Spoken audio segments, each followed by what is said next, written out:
नमस्कार, मैं हूं प्रमोद कश्यप। दो घटनाओं ने पूरे देश को झकझोर कर रख दिया।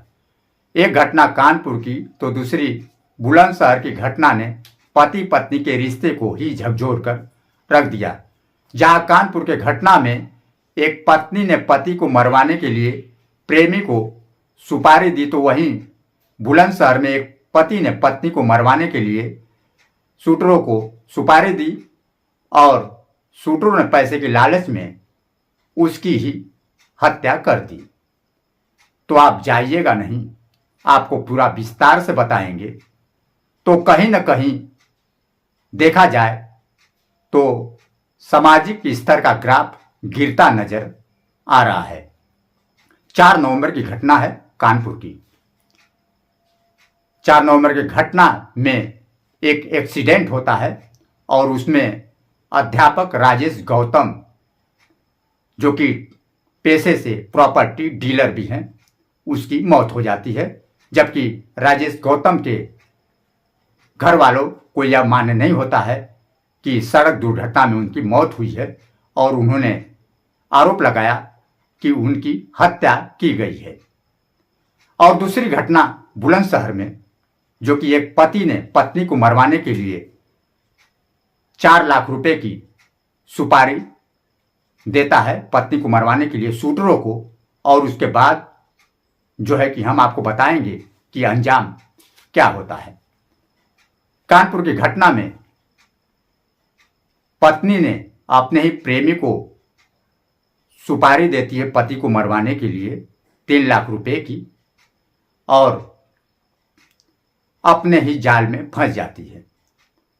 पूरी घटना हम आपको बताएंगे और पूरी कहानी आपको बताएंगे।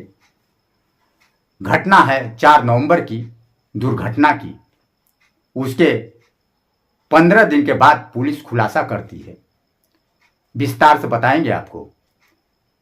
2012 में राजेश गौतम की चकेरी निवासी कोयला नगर निवासी राजेश गौतम का शादी जो है कि उर्मिला और पिंके से होती है, और कुछ साल बीतने के बाद 2021 में वो कोयला नगर प्लाट पर उन्हें मकान बनवाने के लिए राजमिस्त्री की ज़रूरत पड़ती है, और वो अपने व्हाट्सएप ग्रुप में एक मैसेज डालते हैं कि उन्हें राजमिस्त्री की ज़रूरत है।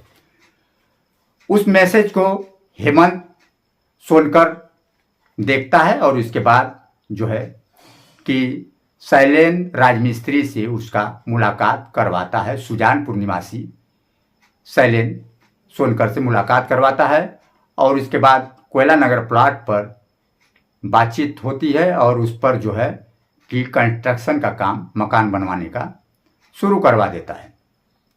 कुछ दिन के बाद जो है कि उसकी नज़दीकियाँ उसके खूबसूरत पत्नी उर्मिला और पिंकी से राजमिस्त्री से जान पहचान होता है।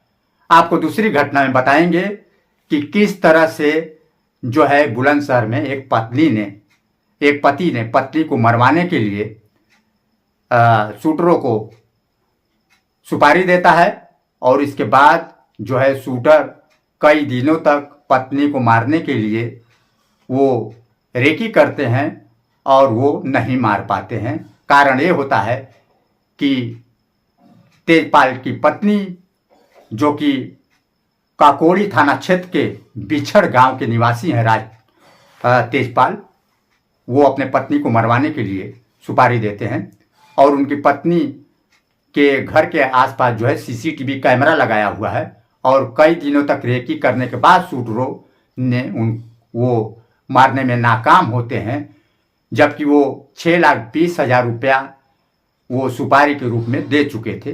वो पैसा वापस न जाए इसलिए उन्होंने शूटरों ने जो है कि उसे ही गोली मारकर ढेर कर दिया, मौत के घाट उतार दिया, और वो उसके पत्नी को नहीं मार पाए। इस घटना में जो है कि आरोपी बलराज उर्फ बल्ली और दीप को पुलिस ने गिरफ्तार करके उसके पास से तमंचा और कारतूस, जिंदा कारतूस बरामद कर लिया है। और आपको कानपुर की घटना में बताएंगे किस तरह से वो इस घटना को अंजाम दिया। जब कंस्ट्रक्शन का काम शुरू था तो दोनों में नज़दीकियाँ बढ़ा और प्रेम प्रपंच दोनों में शैलेंद्र और पिंकी में जो कि प्रेम परवान चढ़ा और दोनों जीने और मरने की कस्में खाई। इसके बाद वो अपने अध्यापक पति जो कि 45 करोड़ की अचल संपत्ति का मालिक है और उसका बीमा हड़पने के लिए अगर उसे मार दिया जाए तो इतनी संपत्ति मिल जाएगी और राजमिस्त्री के साथ वो मौज मस्ती से अपनी जिंदगी व्यतीत करेगी। लेकिन अब जो है कि उसका जिंदगी जेल में ही व्यतीत होगा। तो बुरा कर्म का बुरा ही अंजाम होता है, ये बात सत्य साबित होता है। तो कहीं न कहीं बुरे कर्मों का फल भी बुरा ही अंजाम होता है।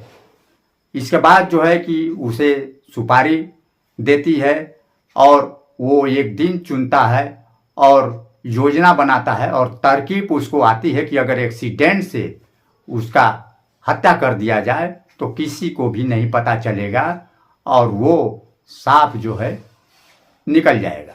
लेकिन कहते हैं चोरी हत्या और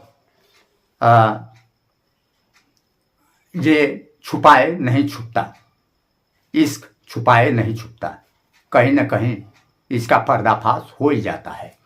जब उसके राजेश गौतम के घर वालों ने हत्या का आरोप लगाया तो सीसीटीवी कैमरे को पुलिस ने खंगाला और सीसीटीवी कैमरे ने पूरे राज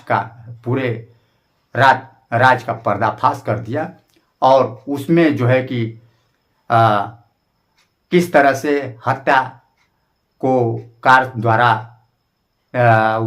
मॉर्निंग वॉक में राजेश गौतम का हत्या किया जाता है कार द्वारा टक्कर मार करके, और फिर इसके बाद वो कार चले जाती है और पूरा सीसीटीवी कैमरे को खंगालने के बाद पुलिस ने चारों को गिरफ्तार कर लेती है।